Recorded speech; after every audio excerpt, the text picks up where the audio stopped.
It has been 3 months since we buried my husband, and I can bear the silence no longer. I write this not as confession. There is no sin here unless charity is sin, but as record, I doubt anyone will believe it. I am not certain I believe it myself, and I was there for every hour of it, but I have told no one the whole truth, not Father Alden, not Dr. Pell, not Mrs. Webb, and the weight of it is pressing the breath out of me. So I set it down. If you are reading this aloud on whatever program this reaches, know that I am listening somewhere and that I will not write again. My husband Thomas was the schoolmaster at Piddlehinton, a village of some 40 houses in the chalk country of Dorset. We lived in the schoolhouse attached to the parish hall, 2 rooms and a small parlor, with a cramped spare room we kept for the rare visiting inspector. We had no children. The servant girl, Bess, came Tuesdays and Fridays. Our life was quiet, ordered, and poor in the way that schoolmasters' lives are poor, respectable. Always one wet season from real hardship, but dignified. Thomas was a gentle man, a little too fond of his books, a little too soft in the voice. He would not walk past a wounded bird without stopping. That was the kind of man he was. That was why he stopped for her. It was mid-October, already dark by 5, the lanes running with rain. Thomas was walking home from the Dorchester Road when he saw a young woman crouched against the churchyard wall. She was bareheaded, her dress torn at the shoulder, her hair plastered to her skull. She was shivering so violently that he said he could hear her teeth clicking from 10 paces. She gave her name as Mary. She said she had been turned out by a family she would not name, in a county she would not name, and had been walking for 3 days. She spoke like a governess, soft, precise, well-bred. Her dress, though ruined, had been good wool once. Thomas brought her home. I was angry at first, not at the girl. She looked half dead, and I am not made of stone. But at Thomas for not thinking, a young woman, unchaperoned, arriving at a married man's house after dark in a village the size of Piddlehinton. That is not charity. That is kindling. Mrs. Webb, who lives 3 doors down and misses nothing, saw Thomas coming up the lane with his coat around the girl's shoulders, and I knew by morning the whole parish would have the story.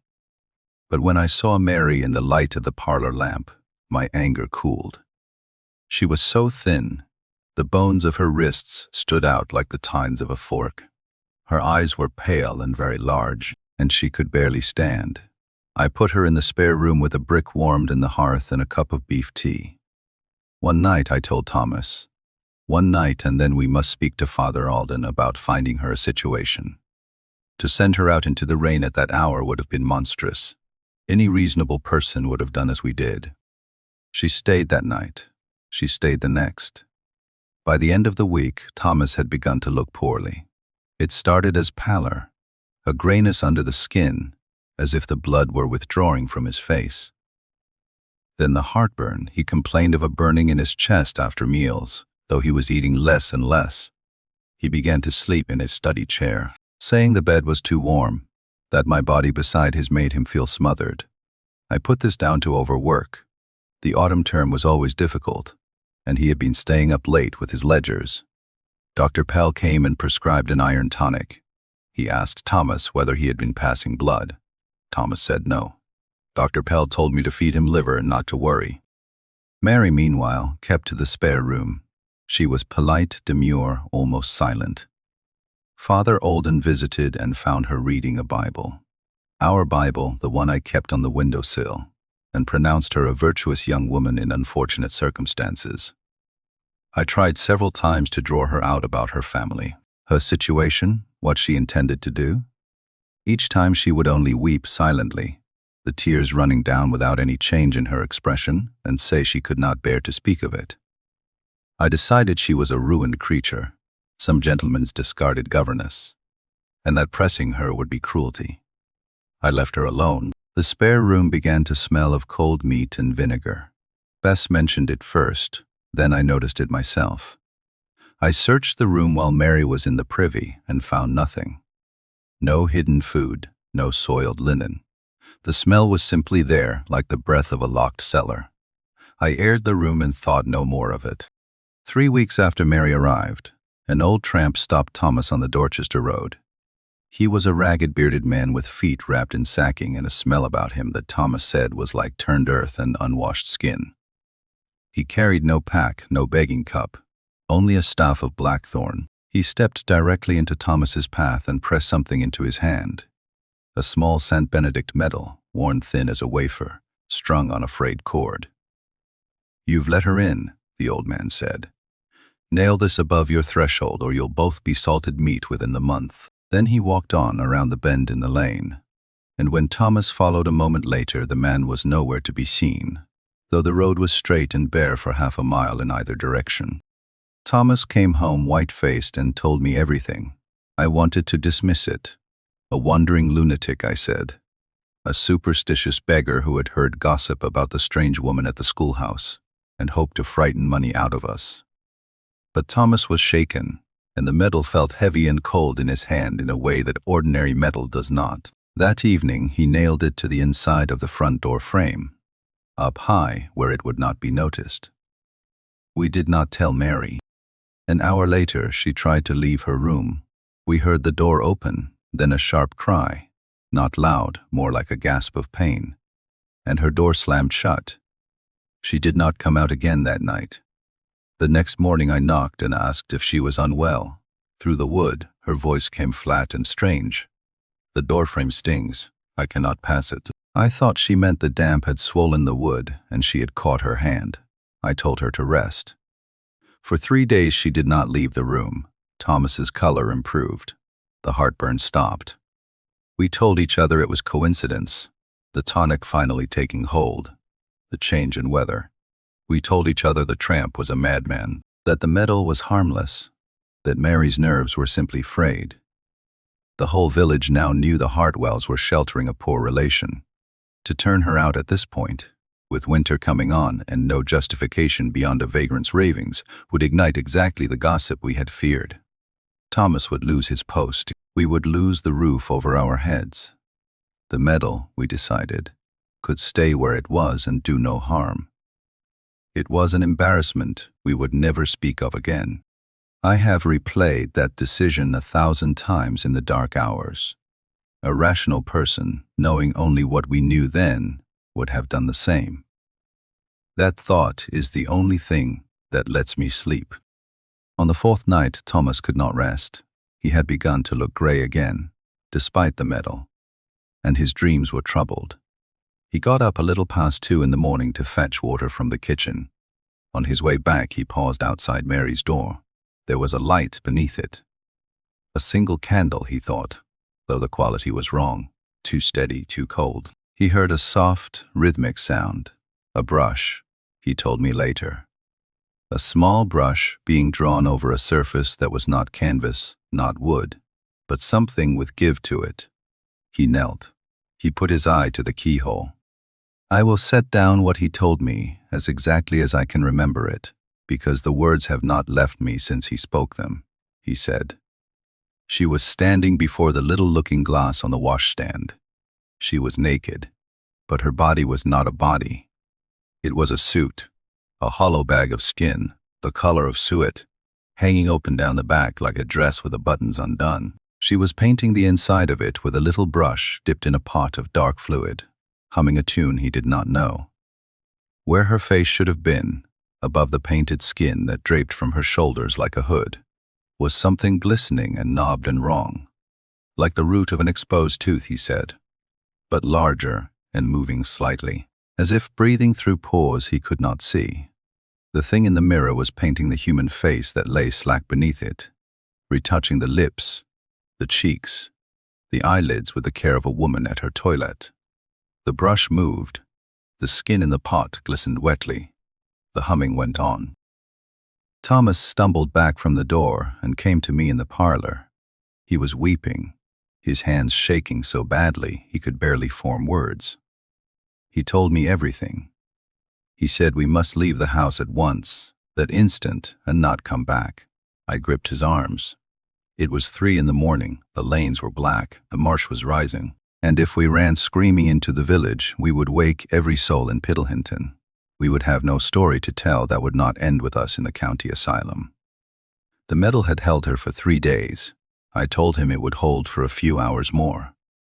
We would bolt the parlor door, sit together until dawn, and at first Light go straight to Father Alden and demand he accompany us home with every able-bodied man in the parish. Thomas, after a long moment, agreed. He trusted the metal.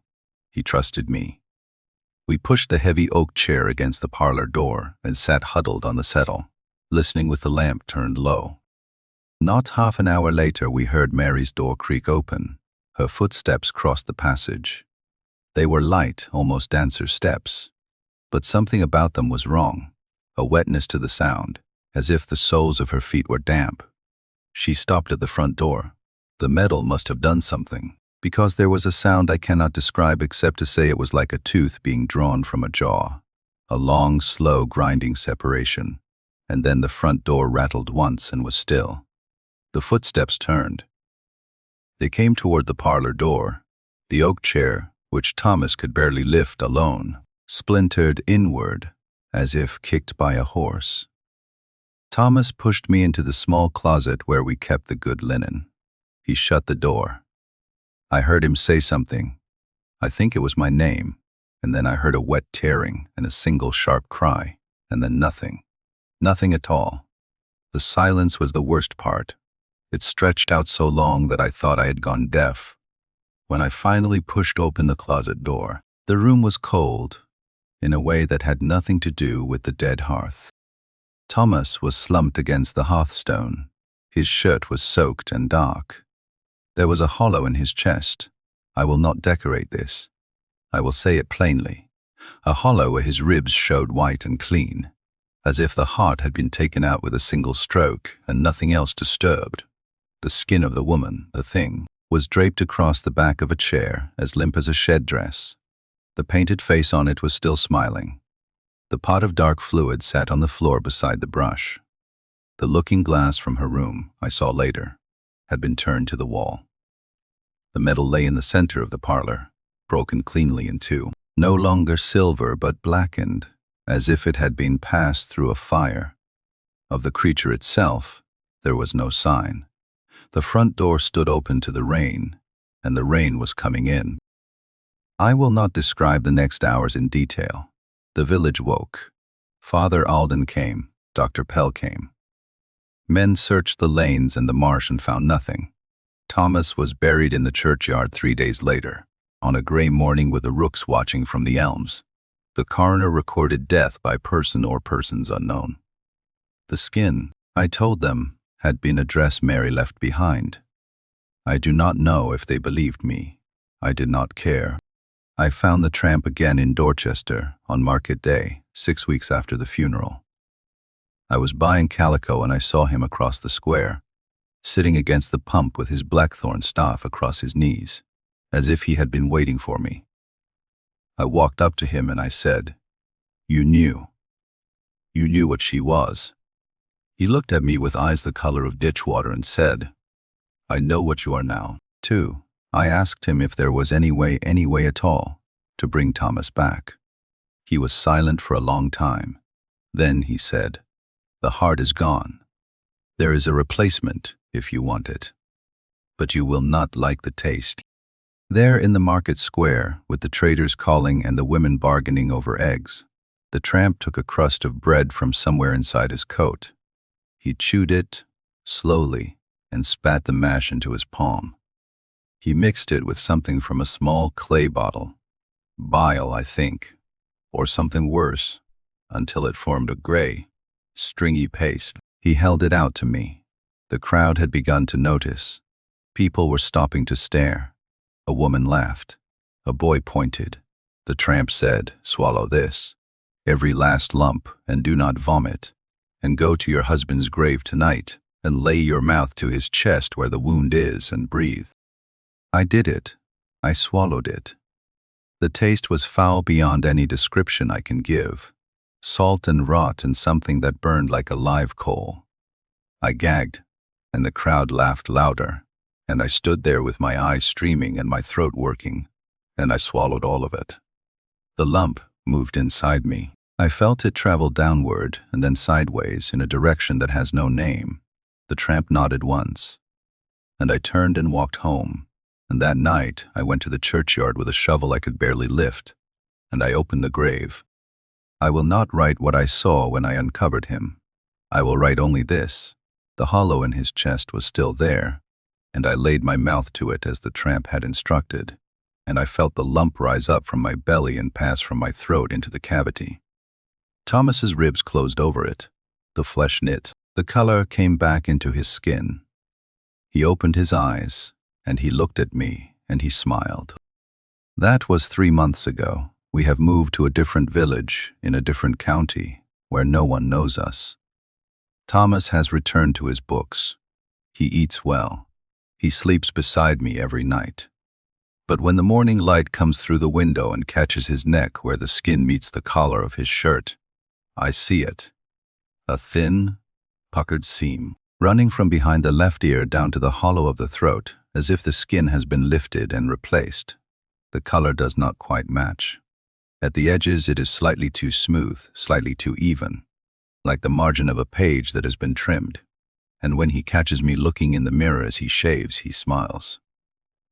A slow, fixed expression that does not touch his eyes, and does not fade, and does not change until I look away. I have put down my pen now. The ink has blotted.